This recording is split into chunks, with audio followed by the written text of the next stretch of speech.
Khoa đâu? Kha đây ta tu.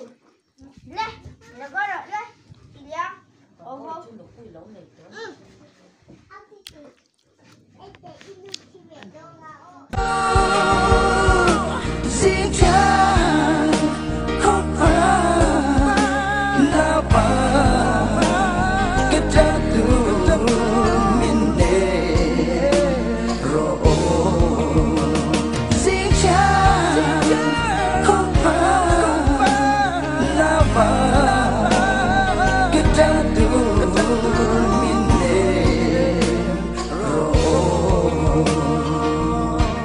Khai mò à thua về thì hai ấy ôi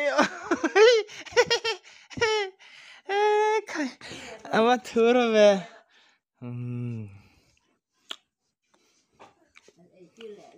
khai mò anh chín khá ấy lẽ rồi ấy rồi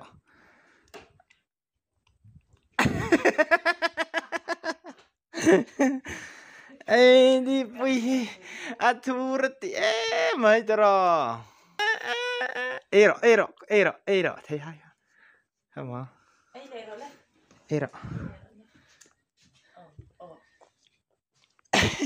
đi bà trả khai nghe trốn à bà rồi sa tin na lâu tế hi kha in khom pe đâu cho sa tin na lâu tế mấy đi lần khác rồi ai lu mà mấy đi lấy cả đu mi đi cả đu em